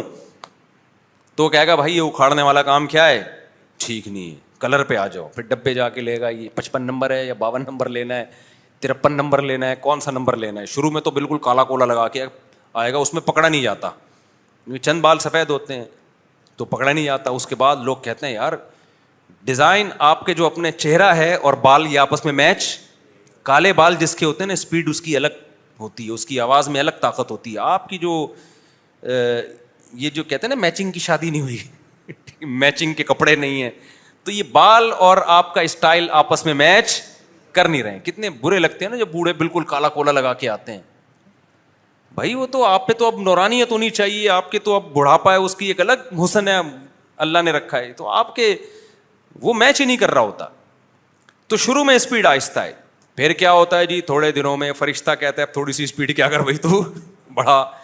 تو آپ ابھی بالوں کو لے کے رو رہے ہوتے ہو, کالے کرنے ہیں, ڈارک لگانا ہے, لائٹ براؤن لگانا ہے, کون سا لگانا ہے. ایک دن آپ اٹھتے ہو تو آپ کو قبر میں تھوڑا سا پین سا محسوس ہو رہا ہوتا ہے. آپ یہ تعویل کرتے ہو کہ ہو جاتا ہے, انسان ہے, کبھی آدمی غلط سو جاتا ہے تکیہ اونچا رکھ کے. جوانی میں بھی کبھی کبھار ایسا ہوتا ہے نا, کبھی آپ اونچا تکیہ رکھ کے سو تو جس زاویے اینگل پہ اٹھتے ہو نا پورے دن تک اسی اینگل پہ دوبارہ لانا تھوڑا مشکل ہوتا ہے. تو آپ تعویل کرتے ہو کہ یار یہ ہو جاتا ہے, انسان ہے. پنکھا تیز تھا, اے سی زیادہ تیز ہو گیا تھا, ٹھنڈ گھس گئی ہے, 2 گولی پیناڈول کھا لی, آپ سیٹ ہو گئے. 2-4 دن کے بعد کیا ہوتا ہے کہ پنکھا بھی صحیح تھا, تکیہ بھی کوئی گڑبڑ نہیں تھی, یا ایئر کنڈیشن کا ٹیمپریچر بھی ٹھیک تھا, پھر بھی صبح اٹھیں تو کیا ہو رہا ہے, یہاں تھوڑا سا کیا ہو رہا ہے, پین ہو رہا ہے, کمر کھچاؤ محسوس سا ہو رہا ہے. لیکن انسان تعویل کرتا ہے, کہتا ہے میں بوڑھا نہیں ہوا. بھائی یہ ایک نارمل ہے. اصل میں ایکچولی آج کل ایکسرسائز تھوڑی کم ہو رہی ہے. ایکسرسائز کیا ہو رہی ہے تھوڑی, یہ نہیں مانے گا کہ اب مر رہا ہے, قبر کی طرف جا رہا ہے, توبہ کر لے. اصل تو یہ ہے, مان لے کہ مرے گا, سب مرے تو کیا یہاں قیامت کا اعلان کرے گا کیا یہاں بیٹھ کر؟ قیامت کے اعلان کے لیے اللہ نے جو اسرافیل علیہ السلام کو رکھا ہوا ہے وہ کافی ہیں. ہم اور آپ نے قیامت کا اعلان نہیں کرنا. اتنے سارے مرے تو بھی مرنے والا ہے نا, تو ٹھیک ہے علاج کر تو, لیکن کچھ توبہ استغفار کر لے بھائی. اب عیاشیاں چھوڑ دے, کچھ تسبیح ہاتھ میں لے لے, کچھ اللہ اللہ کرنا سیکھ لے. جو حقوق لوگوں کے کھائے ہوئے ہیں دے. بحریہ ٹاؤن میں مزید نہ سوچ کچھ پلاٹ لینے کا, جتنے لے لیے بس انہیں کو نبھا. تو آخرت کی تیاری کر, ایک آدھ پلاٹ کچھ اللہ کے راستے میں نکال دے. قبر کی تیاری کر, ادھر نہیں کرے گا. نہ اس کو یہ باتیں ڈاکٹر سمجھائیں گے, نہ موٹیویشنل اسپیکر سمجھائیں گے. سب یہی سمجھا رہے ہوں گے جی کمر میں درد ہوتا ہے تو اس کا علاج. نیٹ پہ بھی یہی چیز سرچ کر رہا ہوگا بیٹھ کے کہ جب کمر کے مہرے آگے پیچھے ہو جائیں اور اے سی بھی صحیح چل رہا ہو اور پنکھا بھی بند ہو اور جناب کوئی ٹینشن بھی نہ ہو, تو اس کی وجہ ریزن کیا ہوتی ہے. تو ڈاکٹر کوئی بتا رہا ہوگا جی یورک ایسڈ بڑھ گیا, کوئی کہہ رہا ہوگا یہ ہو گیا, تو چلو جی یورک ایسڈ کو کنٹرول کریں. وہ اسی میں ابھی اس تحقیق سے فارغ ہوا نہیں تھا کہ کچھ اور پرابلم شروع ہو گئی, کچھ اور ٹینشن شروع ہو گئی, بات پہ غصہ, نیند بھی اڑتی ہے. جب بڑھاپا آتا ہے نا تو وہ جو جوانی میں گھوڑے بیچ کے سوتا تھا نا, جوانی میں دیکھا ہے کیسے سوتے ہیں, اٹھتے ہی نہیں ہیں, سوتے ہیں تو سوتے چلا جا رہا اور ایسا بے ہوش ہو کے سوتا ہے.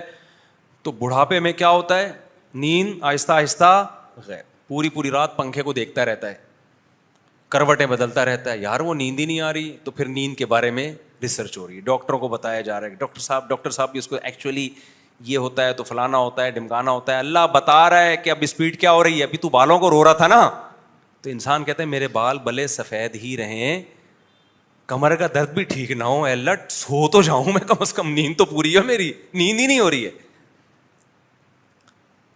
پھر جناب چشمے لگنا شروع. پھر اس کے بعد ایک دن چیک, وہ طبیعت خراب تھی, سمجھ میں نہیں آ رہا تھا ہوا کیا ہے. ڈاکٹر کے پاس گئے تو ڈاکٹر نے کہا آپ کو تو بہت خطرناک قسم کی شوگر ہو گئی ہے.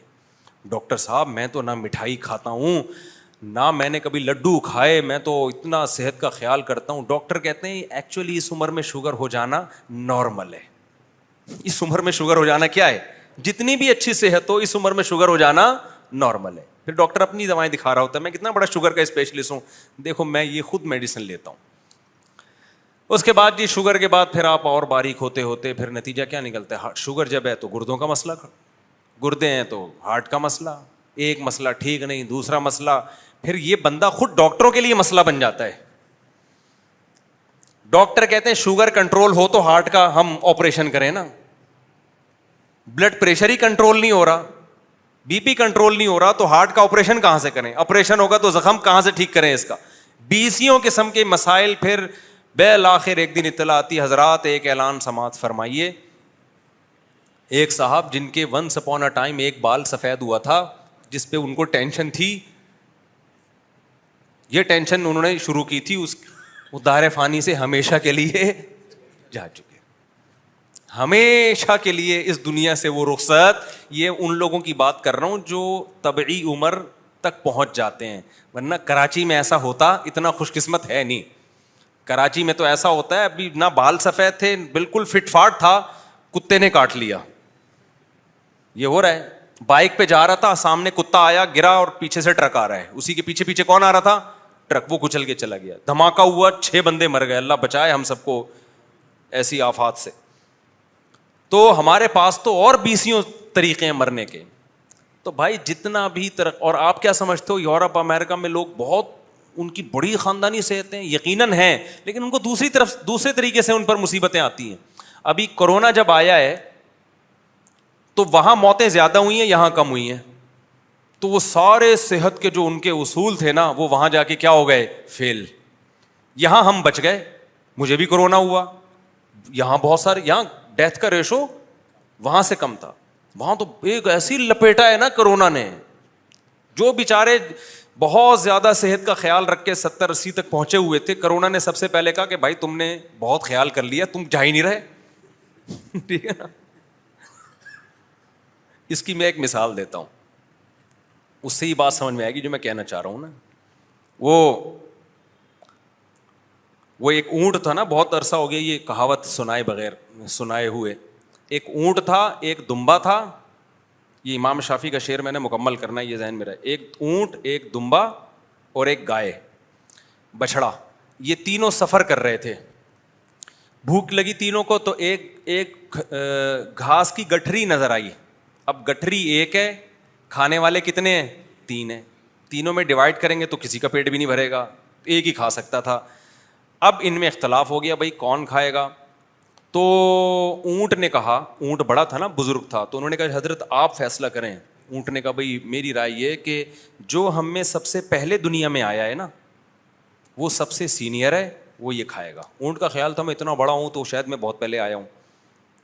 تو دمبے نے کہا دیکھو ابراہیم علیہ السلام نے جب بیٹا ذبح کیا تھا ہوا نہیں, تو اس کی جگہ کون آیا؟ سب نے کہا دمبا. اگرچہ یہ تاریخی روایت سے ثابت نہیں, لیکن دمبا. تو میں تو اس وقت سے ہوں. اونٹ کی نا ٹینشن ہونے لگی. اونٹ نے کہا اب یہ کیا ہو گیا. تو گائے نے بولا, بیل نے بولا کہ اچھا آدم علیہ السلام جب دنیا میں آئے تھے تو ہل چلانے کے لیے ٹریکٹر ایجاد ہوئے تھے؟ کہا نہیں. تو کھیتی باڑی کس سے کرتے تھے؟ سب نے کہا بیل سے. اس نے کہا اس کا مطلب میں آدم علیہ السلام کے زمانے سے ہوں. اونٹ نے بولا وہ تو ہسٹری ختم ہو گئی, اس کے بعد تو میں کیا بتاؤں. تو اونٹ نے کیا کیا, اونٹ نے بولا کہ گٹھری اٹھائی اور اپنی پشت پہ رکھ لی.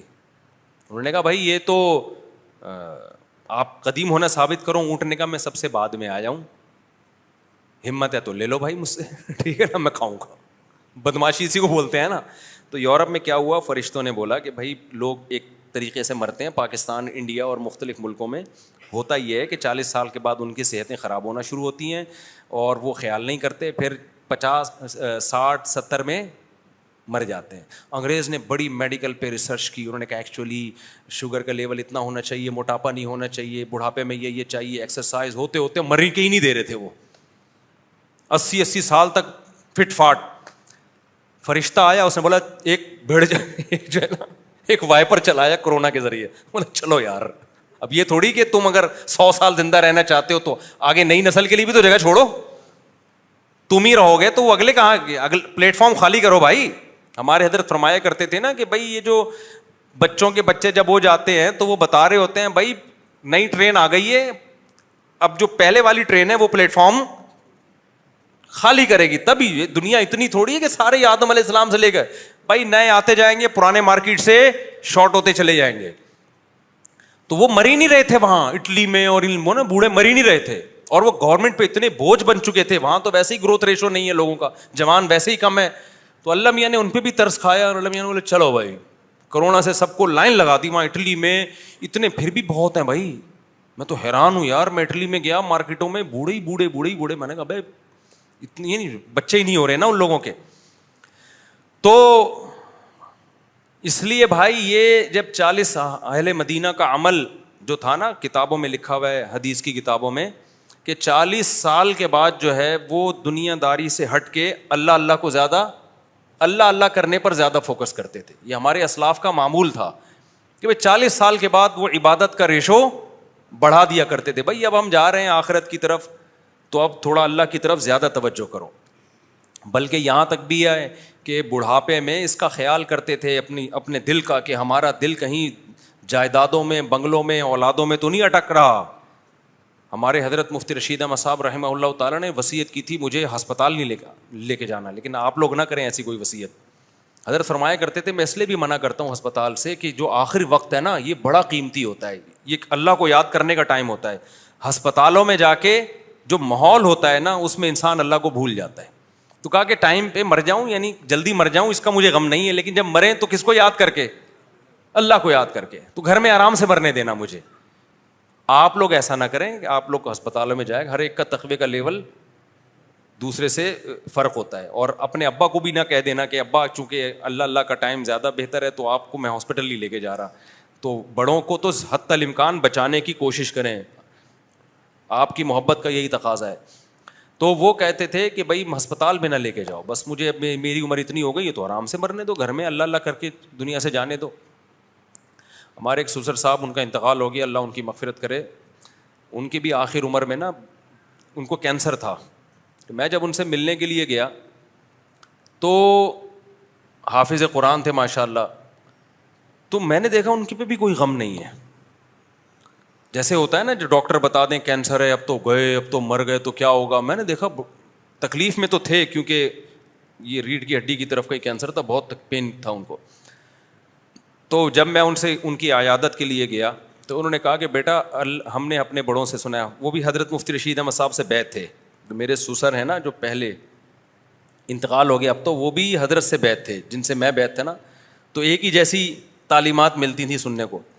تو انہوں نے فرمایا کہ بیٹا ہم نے تو حضرت سے یہی سنا ہے کہ صحت بھی اللہ کی نعمت ہے اور بیماری بھی اللہ کی نعمت, تو بس اچھے اعمال پہ موت آ جائے.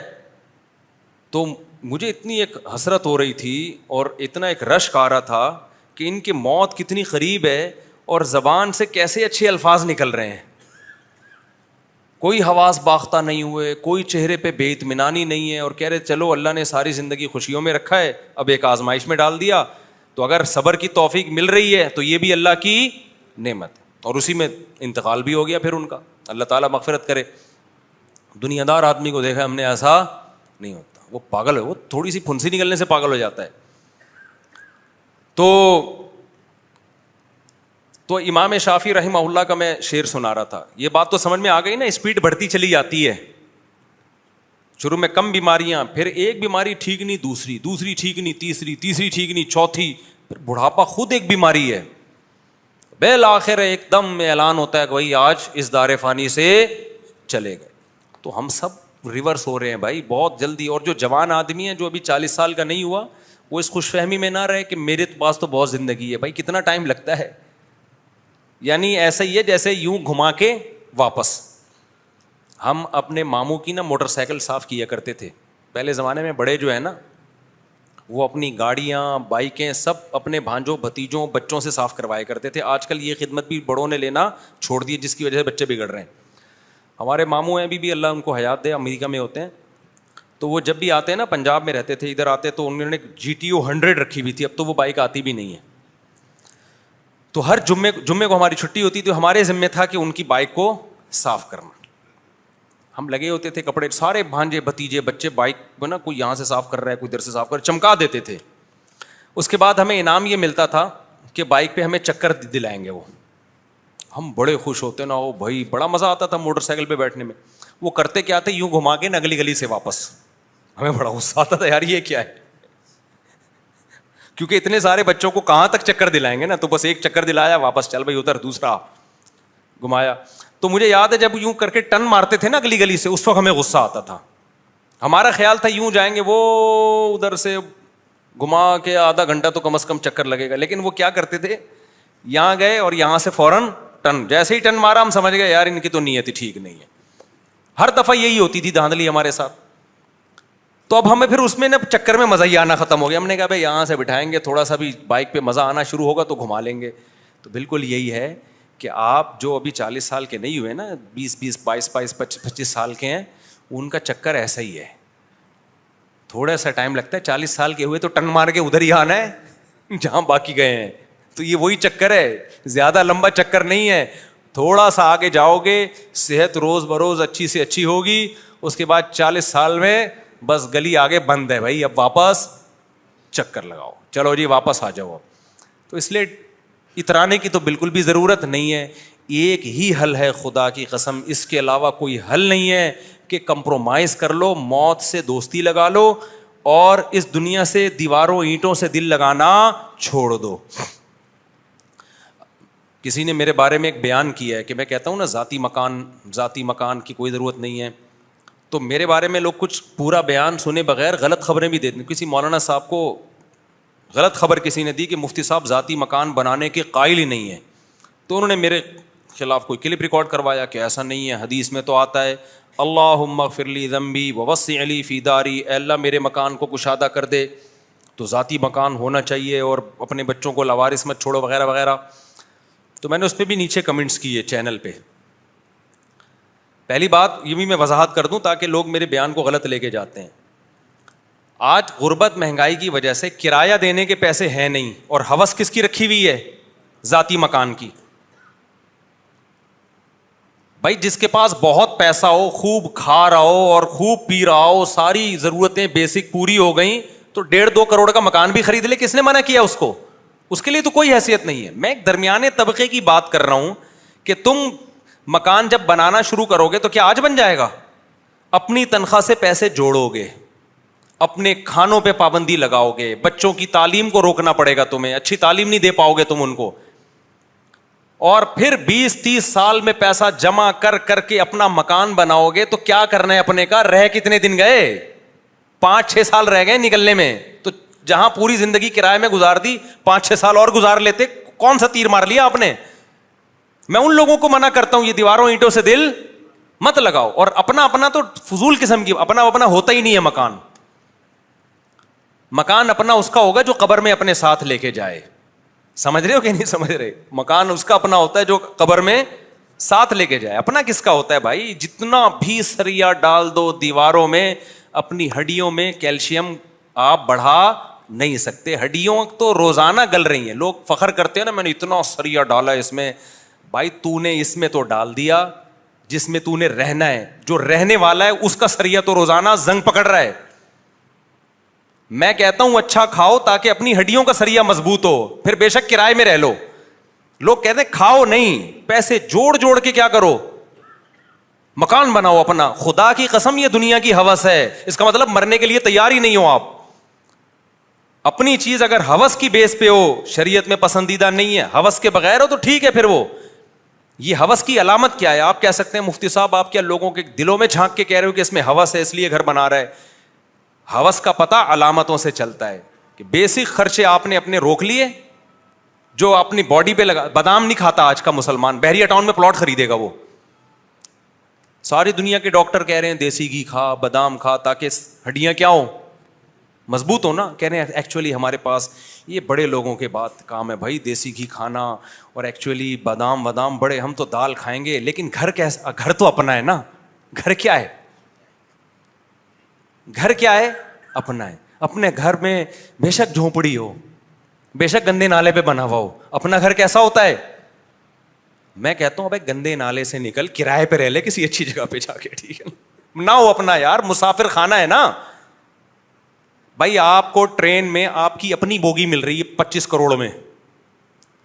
ٹرین والے کہہ رہے ہیں یہ آپ کی بوگی آپ کی ذاتی ہے, پرسنل ہے. کراچی سے آپ نے پشاور جانا ہے, یہ آپ کی ذاتی ہے, 1.5 کروڑ جمع کرا دے تو. لیکن اس میں رہنے کی سہولت بولو نہیں ہے. اور اس کے لیے 25 کروڑ کے لیے تمہیں پیٹ کاٹنا پڑے گا. سفر جو زیادہ راہ ہے نا, زیادہ راہ میں آپ کو سردی لگے تو کمبل بھی چاہیے, اور کھانا بھی اچھا چاہیے, اور پینا بھی چاہیے. وہ تمام پیسے خرچ کر کے آپ یہ بوگی خرید لیں اور پھر سوکھے ٹکڑے اپنے ساتھ لے کے جائیں. آپ کہیں گے میں کرایہ دے کے نا دوسرے کی بوگی میں چلا جاؤں گا, ٹھیک ہے, لیکن سفر میں چاہتا ہوں میرا اچھا گزرے. اپنے کا کرنا کیا ہے؟ پشاور جب میں اتروں گا تو یہ بوگی تو ویسے ہی چلی جائے گی واپس. میرا خیال نہیں آ رہی سمجھ میں. جب تک کھوپڑی میں موت بیٹھے گی نہیں نا تو یہ چیزیں آئیں گی نہیں سمجھ میں. مسافر خانہ نہیں سمجھیں گے تو نہیں آئیں گے سمجھ میں. تو آپ کہو گے یار اس سے بہتر ہے کہ میں جیسے ساری دنیا کرائے کے بوگیوں پہ ہم اکانومی یا بزنس کلاس لے لیتے ہیں زیادہ. اپنے کے چکر میں نہیں پڑتے. اپنے کے چکر میں وہ پڑے کہ جو زیادہ راہ بھی ہو بہترین, اور اتنا پیسہ ہو اس کے پاس کہ وہ کہے چلو یار اپنی بوگی میں بیٹھ کے خرید لیتے ہیں تو وہ اور زیادہ وہاں ہو جائے. لیکن چھنتی تو ہے, یہ بہت ہوگا تو کر لے گا, نہیں تو ٹائم پاس کرے گا وہ. تبھی نبی, اور یہ حدیث سے بھی ثابت ہے, اپنی طرف سے میں بات نہیں کر رہا, آپ صلی اللہ علیہ وسلم نے فرمایا یقول العبد مالی مالی, انسان کہتا ہے میرا مال میرا مال. آج کل جب میرا مال کہتے ہیں تو اپنے کپڑوں کو کہتے ہیں میرا مال. مال سمجھا ہی پراپرٹی کو جاتا ہے. ابے تم کہیں رشتہ لینے کے لیے جاتے ہو, لڑکی والے پوچھتے ہیں کیسے ہو بھائی, آپ کہتے ہیں بڑا کھاتا پیتا ہوں. تو کہتے ہیں مثال کے طور پر کیا کرتے ہیں آپ؟ کہتے ہیں میں صبح نہاری کھاتا ہوں, بڑا کھاتا پیتا ہوں, دوپہر کو میں بریانیاں پھوڑتا ہوں, کبھی دال وال تو میں نے دیکھی بھی نہیں ہے. اچھا پہنتے بھائی میں بہترین مہنگے کپڑے پہنتا ہوں. وہ کہتے ہیں آپ کے پاس پراپرٹی کیا ہے؟ آپ کہتے ہیں پراپرٹی نہیں ہے, گلی کے کتے چھوڑ دیں گے آپ کے پیچھے, وہ کس کو دوبارہ گھسنے نہیں دینا. مال کس کو سمجھا جاتا ہے؟ پراپرٹی کتنی ہے آپ کے پاس. بے وقوفوں کی نظر میں مال اس کو سمجھا جاتا ہے. تو نبی صلی اللہ علیہ وسلم فرما رہے ہیں یقول العبد مالی مالی, انسان کہتا ہے میرا مال میرا مال میرا مال. آپ نے فرمایا تیرا مال وہ ہے جس کو لوگ مال نہیں سمجھ رہے, جو تو ہوتے ہوتے رہ جانے والے سسرال میں بول کر آیا کہ میرا مال, کہ میرے کپڑے اور میری گاڑی یہ دیکھیں کتنی اچھی, لوگ کہتے ہیں یہ کچھ بھی نہیں ہے. جبکہ نبی نے فرمایا اصل تمہارا یہی مال ہے, یہی تمہارا ہے, باقی تمہارا تھوڑی ہے, وہ تو وارثوں کا ہے. فرمایا تیرا مال صرف وہ ہے جو تو نے کھایا اور ختم, اس کی لذت تم نے پوری حاصل کی ہے. تبھی آپ مجھے دیکھتے ہیں ہر ولاگ تھوڑے دن میں نہاری ہوٹل میں بیٹھا ہوا نظر آ رہا ہوتا ہوں. وہ میں نہیں بناتا, لوگ چپکے سے میری تصویریں کھینچ کے ڈال دیتے ہیں. پھر لوگ سمجھتے ہیں مولوی صاحب کا نہاری کھانے کے علاوہ کوئی کام ہے نہیں, حالانکہ اور بھی بہت سارے کام ہیں ہمارے. لیکن اب وہ کیا کروں, میں جہاں بھی جاتا ہوں تو کھانے کی تصویر لوگ کھینچ کے ڈال دیتے ہیں. تو جو کھا کے کیا کر دیا ختم, اور پہن کے پرانا. جو چیز استعمال میں آ رہی ہے نا وہ تمہارا مال ہے. گھر میں جتنا پیسہ خرچ کر رہے ہو اتنا استعمال میں نہیں آ رہا. آگے میں بچوں کی بات کرتا ہوں, لوگ کہتے ہیں اپنے لیے نہیں بچوں کے لیے کر رہے ہیں, وہ میں آ رہا ہوں اس کی طرف. آپ کے ذہن میں یہ سوال آ رہا ہوگا بھائی ایکچولی ہم بچوں کے لیے کر رہے ہیں نا, ابھی بتا رہا ہوں. تو آپ کا مال وہ ہے جو کھا کے ختم, پہن کے پرانا, جو استعمال میں چیز آ گئی. بیوی بھی آپ کا مال ہے, اس سے اولاد ملتی ہے آپ کو, محبت ملتی ہے. وہاں جو پیسہ خرچ ہو رہا ہے وہ بھی اس کا بھی آؤٹ پٹ مل رہا ہے آپ کو. بچے بھی آپ کا مال ہیں, ان کی تعلیم پہ اگر کچھ خرچ کر رہے ہو اس کا بھی آؤٹ پٹ آپ کو فوری طور پہ مل رہا ہے.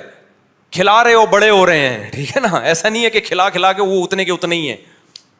ہاں اگر شادی کسی چھوٹے قد کی خاتون سے ہو گئی ہے تو وہ ایک الگ بات ہے, اس میں پھر یہ ہوتا ہے جتنا بھی کھلاؤ وہ اتنے کے اتنے ہی رہتے. وہ ایک آدمی کو غصہ آ رہا تھا نا, اس کی شادی ہو گئی بہت ہی چھوٹے قد کی خاتون سے. اب وہ بچوں کو وہ عورت کہہ رہی ہے کہ بچوں کھا لو بڑے ہو جاؤ گے جلدی, بیٹے جیسے مائیں کہتی ہے نا بیٹا کھا لو, وہ جل کے کہتا ہے یہ بڑے نہیں ہوں گے, کہتا ہے یہ بڑے نہیں ہوں. اس کو غصہ آ رہا تھا کہ یار سب کے بچے اتنی اسپیڈ سے, پھر کہتا ہے ان کے ساتھ کے پودے لایا تھا وہ بڑے ہو گئے یہ اتنے کے اتنے ہی. اچھا خیر, تو بعض دفعہ باپ بھی ٹھیک چھوٹا ہوتا ہے تو بچے باپ پہ چلے جاتے ہیں, تو اس لیے میں خواتین کی توہین مقصد نہیں ہے, لطیفے کو لطیفہ ہی سمجھا کرو. خواتین نے نیگیٹو کمنٹس کیے ہوئے ہوتے ہیں. اچھا خیر, تو نبی نے فرمایا جو کھا کے ختم کر دیا, پہن کے پرانا, وہ استعمال میں آ گیا. اس پہ جتنا پیسہ لگا ہے وہ استعمال ہو گیا. پراپرٹی پہ پیسہ لگتا ہے کروڑوں, استعمال کتنا ہوا اتنا ہی جتنا کرایہ دار کرایہ دے کے استعمال کر رہا ہے, ٹھیک ہے نا. اس کے لاکھوں لگے, فائدے اس نے بھی وہی اٹھائے, آپ نے بھی. صرف فرق اتنا ہے کہ شو مارنے کے کام نہیں آیا, آپ نے کروڑوں میں شو مار لی کہ یہ دیوار کس کی ہے, میری. تو بے وقوفوں کی نظر میں مقام بڑھ جائے گا. تو بے وقوفوں کی نظر میں تو اور بھی بہت سارے الٹے کام ہیں جس کے کرنے سے عزت بڑھتی ہے. عقل مندوں کی نظر میں اس سے عزت نہیں بڑھتی. عقل مند کہے گا اتنا پیسہ بزنس میں لگا دیتا, پراپرٹی خریدتا بیچنے کی نیت سے, کاروبار کر لیتا. جب تیرے پاس اتنے پیسے تھے تو مکان ہی خرید لیتا, کس نیت سے, قیمت بڑھے گی تو بیچوں گا. سمجھ میں آ رہی ہے بات کہ نہیں آ رہی؟ ہاں میں پھر بار بار کہتا ہوں, بہت پیسہ کسی کو اللہ نے دے دیا کہ ساری ضرورتیں پوری ہو گئی تو چلو ٹھیک ہے, اس کا بھی کچھ فائدہ ہے کہ اپنا مکان ہوتا ہے تو تھوڑی سہولت ہو جاتی ہے انسان کو اس میں. لیکن آج لوگ اتنی لفٹ نہیں کرا رہے مکان کو, اس سے زیادہ لفٹ کرا رہے ہیں. اتنی تو ہم بھی مانتے ہیں یار, ٹھیک ہے بہت اللہ نے پیسہ دیا. اب ڈیفینس میں جو لوگ رہ رہے ہیں اپنے مکان میں, تو ان کے پاس پیسہ اتنا ہے کہ وہ ڈیفینس میں بھی خرید سکتے ہیں, وہ ہر جگہ خرید سکتے ہیں, وہ رہ لیں بھائی اپنے مکان میں. ایک درمیانے درجے کا آدمی جس کی 40-50 ہزار تنخواہ ہے, 60 ہزار تنخواہ یا 1,00,000-1.5 تنخواہ ہے, وہ اپنے مکان بنانے کا سوچے گا تو سوچنے میں پاگل ہو جائے گا. تو چھوڑو یہی دیواریں اینٹیں کسی بے وقوف نے مکان بنایا ہے, کرایہ دے کے اس کا استعمال کر لو مکان. دنیا میں بے وقوفی کی کمی, میں ان کو بے وقوف کہہ رہا ہوں جن کی محدود آمدن میں بنا لیا انہوں نے اور مر گئے, ٹھیک ہے نا. جس کا بہت ہے وہ بنا لے بھائی, اس کو وہ تو بلکہ بنائے, ہم تو کہتے ہیں بنا لو یار. باقی جو بچوں کا مسئلہ ہے نا, کہ میں اصل میں ایکچولی اپنے لیے نہیں بنا رہا, میں کس کے لیے بنا رہا ہوں, بچوں کے لیے. تو یہ باتیں بھی اس پہ سوٹ کرتی ہیں جس کی آمدن بہت زیادہ ہو, بہت زیادہ آمدن ہے, وہ اپنے بچوں کے لیے بنائے. بلکہ پھر ترغیب ہے, حدیث میں آتا ہے اپنے بچوں کو لوارث مت چھوڑو, تو ان کو میں منع نہیں کرتا مکان بنانے سے. بہت زیادہ آمدن ہے, بچوں کو کھلا بھی دیا, پلا بھی دیا, کھا بھی لیا, اور تعلیم بھی اچھی ہو گئی, اب صدقے خیرات بھی خوب ہو گئے. یہ بھی تو آخرت کے لیے بھی تو ذخیرہ کرنا ہے نا. خوب صدقہ خیرات بھی ہو گیا, پھر بھی بچ رہا ہے تو چلو یار سب بچوں کے لیے ایک ایک پلاٹ لے کے ڈال دو, یا ایک گھر بنا دو کہ ہمارے مرنے کے بعد ان کے پاس کوئی پراپرٹی ہوگی, کیونکہ پراپرٹی کی قیمتیں بڑھتی ہیں. سونا لے کے ڈال دو, سونے کے بجائے پراپرٹی لے کے ڈال دو, مکان بنا کے دے دو ان کو, ٹھیک ہے. درمیانے درجے کا آدمی یہ بھی نہ کرے. وجہ اس کی یہ ہے کہ جب آپ ٹینشن لوگے نا تو آپ کی اپنے پیٹ کاٹنا پڑے گا. آپ کو اپنا پیٹ کاٹو گے تو پھر ہوگا کیا, بڑے پیٹ کاٹ کے جب بچوں کو بناؤ گے تو آپ کے مرنے کے بعد آپ کہو گے میں نے بچوں کو ٹھکانہ دے دیا, تو ہوگا یہ کہ تھوڑے دنوں میں بچوں کو یہ خیال آنا شروع ہو جائے گا کہ ہم نے اپنے بچوں کے لیے کیا کیا ہے. کیونکہ بچے بڑے ہوں گے, شادیاں ہوں گی ان کی, فوراً ہی تھوڑے, یہ زیادہ ٹائم نہیں لگتا اس میں, 4 سال 5 سال کی سہولت ہے ان کی. اس کے بعد ان کو یہ خیال آئے گا کہ میرے ابا نے مکان بنانے کی فکر کی تھی, ایک خواب دیکھا تھا جب وہ بچے تھے, اور الحمدللہ 75 سال کی عمر میں انہوں نے بنا دیا. ٹینشن لی 75 سال تک, نہ صحیح کھا سکے نہ پی سکے تاکہ ہم روڈ پہ نہ آئیں. اب ہم نے اپنی یہ نسلوں کی فکر کرنی ہے. پہلے دن سے وہ ابا کے نقش قدم پہ چلے گا, نہ وہ کچھ کھا سکے گا نہ وہ کچھ پی سکے گا. اور 75 سال میں, یعنی آپ تو اس لیے ان کو مکان دے کر گئے تھے تاکہ ٹینشن فری زندگی ہو.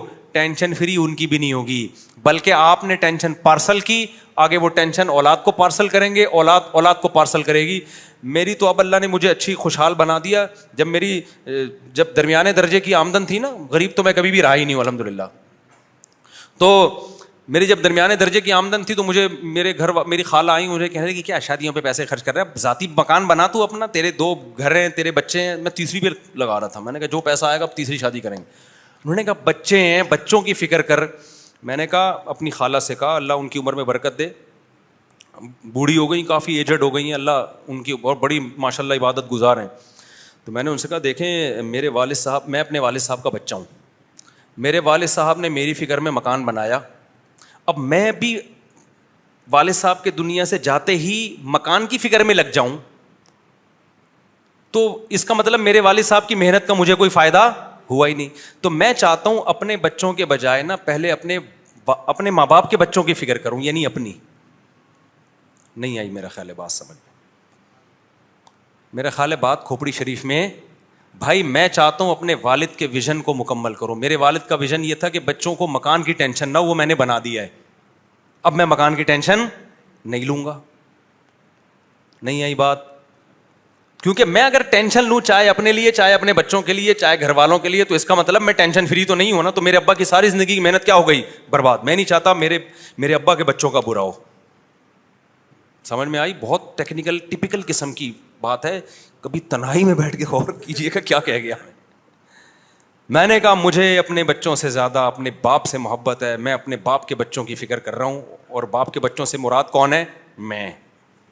میں چاہتا ہوں میرے ابا نے میرے لیے ٹینشنیں اٹھائی ہیں تو میں ٹینشن فری زندگی گزاروں. تو میں بھی اگر ٹینشن تو ٹینشن ہے نا, چاہے اپنی ہو چاہے بچوں کی ہو. میں نے کہا بھائی اللہ پہ توکل کرو, نکاح بھی کرو, بچے بھی پیدا کرو, جو ہے کھلاؤ پلاؤ, دینے والا کون ہے؟ اللہ ہے, دے دے گا. میں نے کہا کبھی زندگی میں اتنا پیسہ آ گیا, پراپرٹی بنا لی تو بنا لیں گے, نہیں بنائی تو کوئی بات نہیں بھائی. اچھا ہمارے ابا نے ہمارے لیے جو پراپرٹی بنائی تھوڑے دنوں میں بک گئی, وہ ہمارے کام تھوڑی آئی ہے, فوراً بک جاتی ہے. وہ آپ کو بک کے کام آ گئی نا بھائی. ابا جب دنیا سے گئے, اللہ ان کی مغفرت کرے, تو ہماری شادیاں ہو گئیں, گھر بڑا ہو گیا, تو اب نہیں رہ سکتے تھے نا, تو سب الگ الگ ہو گئے, مکان بک گیا. تو جو ابا کی خواہش ہوتی ہے نا ان کو چھت ملے, چھت تو ویسے بھی نہیں ملتی, سب بچے ورنہ تو وہیں رہ رہے ہوتے جہاں آدم علیہ السلام رہتے تھے. آدم علیہ السلام کے بچے بڑے ہوتے گئے, چھتیں بھی بکی ہیں, پورے شہر ہی چینج ہو گئے, کون کوئی کہاں رہتا ہے, کوئی کہاں, ملک کے ملک آباد ہو گئے. تو اس لیے اتنی ٹینشن لینے کا نہیں ہے. بچہ جب آتا ہے تو 2 ہاتھ اور 2 پاؤں لے کے آتا ہے, وہ اس 2 ہاتھ اور 2 پاؤں سے اپنا انتظام خود کرے گا. آپ کے پاس بہت ہے تو کر کے جاؤ, نہیں ہے تو ٹینشن مت لو. اللہ نے لنگڑا لولا تھوڑی پیدا کیا اس کو. بھائی بچے کو جب پیدا اللہ میاں کرتے ہیں تو خالی پیٹ ہوتا ہے, یہ ہاتھ پاؤں بھی ہوتے ہیں, تو اللہ بتاتا ہے کہ خود بھی کرنا ہے تو نے کچھ. اس لیے بچوں کی زیادہ ٹینشن نہ لیا کرو. 2 ہاتھ اور 2 پاؤں اللہ نے دیے اس لیے کہ جیسے تجھے 2 ہاتھ اور پاؤں دیے نا, تو اپنے لیے بچوں کے لیے گھر بنا رہے, تو اس کو بھی میں نے دیے ہیں, تو یہ خود بھی تو کچھ کرے گا. ساری ٹینشن ماں باپ نے اٹھائی ہوئی ہے. تو ہم نے بھائی ٹینشن ایک ہی لینی ہے آخرت کی, اس کے علاوہ ٹینشن لینے کا نہیں ہے. غریبی میں اللہ کی طرف سے نعمتیں آ رہی ہیں تو استعمال کرتے جاؤ, استعمال کر, دل لگانے کی بالکل بھی ضرورت نہیں. سمجھتے ہو کہ نہیں سمجھتے؟ تو اب بات کو جلدی سے سمیٹ کے ختم کرتا ہوں. امام شافعی کا شعر تو مکمل کروں گا نا. تو اضافی پیسہ دیا ہے نا بہت تو پھر بنا لو, بلکہ اس سے بھی میں آگے بڑھ کے کہتا ہوں پھر بھی ایک حد تک بناؤ نا. ایک بنا دیا بس اب بھول جاؤ پھر, اور پھر بچوں میں کوئی قابلیت پیدا کرنے کی کوشش کرو. اچھا میرے والد صاحب کا جب گھر بکا تو جو وراثت کے پیسے ملے نا وہ بھی ڈبو دیے ہم نے الحمدللہ. تو اللہ نے ہمیں پھر دوبارہ یعنی بتا دیا کہ بھائی یہ ٹینشن لینے کا ہے نہیں, رزق اللہ کے ہاتھ میں ہے. اگر آپ بچوں کی بہت فکر کر کے ان کو کچھ دے کے جاؤ گے نا, ان کے مقدر میں نہیں ہوگا تو وہ ڈبو دیں گے. وہ کبھی فلانے کو دے دیں گے کہ بہت اچھا بزنس کرے گا, وہ فلانے کو دے دیں گے, اور جس کو بانٹو گے صدقے کا ثواب بھی نہیں ملے گا. ٹھیک ہے, کیونکہ ہم نے صدقے کے نیت سے تھوڑی دیے تھے, بھاگ جائیں گے وہ لے کے. تو پھر بھی اللہ کھلا رہا ہے, پھر بھی اللہ کیا کر رہا ہے, پلا رہا ہے. اور نہیں کھلانا چاہے تو کروڑوں کی جائیدادیں چھوڑ کے جاؤ گے, کچھ بھی نہیں ملے گا. تو میرے بیان کو غلط رخ پہ نہ لے جایا کریں. میں ذاتی مکان بنانے کے خلاف نہیں ہوں, لیکن ان لوگوں کے لیے ہوں جن کے پاس بہت ہے کھانے پینے کو. بہت مالدار لوگ بھی دنیا میں, وہ بنا لیں اپنا مکان بنا لیں. بلکہ میں کہتا ہوں 6 بنا لیں یار, 5 بیچنے کے لیے بنائیں. بزنس ہی یہی کریں, سب سے اچھا بزنس ہی پراپرٹی کا ہے. باقی پاکستان, میں نے تجربوں کے بعد بتا رہا ہوں, میرا بزنس بھی پراپرٹی کا ہی ہے. تجربوں کے بعد بتا رہا ہوں, یہاں جس آدمی کے پاس تجربہ نہیں ہے نا اس کے لیے پراپرٹی سے اچھا کوئی بزنس ہے نہیں. باقی جس بزنس میں ہاتھ ڈالو گے باپ دادا سے چلتا آ رہا ہے تو کر لو گے, ورنہ نہیں کر سکتے. اور پراپرٹی میں بھی یہ نہیں کہ اسٹیٹ ایجنٹ کو پیسے دو اور وہ بیچے گا خریدے گا. خود جا کے اسٹیٹ ایجنٹ سے خریدو نا, پتہ ہے کیسے خریدو, جا کے اس کو جا کے بولا کرو کہ مجھے, اگر آپ نے یوں کہہ دیا نا کہ میں پلاٹ خریدنا چاہتا ہوں تاکہ بیچوں, وہ سب سے مہنگا والا پلاٹ آپ کو دلا دے گا اور بڑی ٹینشن میں پھنس جاؤ گے آپ. تو یہ شو ہی نہیں کرو, آپ اس کو بولو میں بیچنا چاہتا ہوں. تجربوں سے, میرے تجربے دیکھو نا. آپ کہو کہ یار اس علاقے میں میرا ایک پلاٹ ہے میں بیچنا چاہتا ہوں, تھوڑا سا توریہ کر لو, کتنے تک کا بکے گا. وہ ایسی تھکی ہوئی قیمت بتائے گا نا, سڑی ہوئی ایسی تھکی ہوئی قیمت بتائے گا کہ آپ کا خون کے آنسو رونے کا دل کرے گا. پھر آپ اس سے بولو کہ اچھا یہ قیمت ہے اس کی, یعنی یہ اتنے, تو آپ کہو کہ ایکچولی مجھے اس قیمت پہ تو دلا دے یار. نیچرل قیمت تو سامنے آ گئی نا.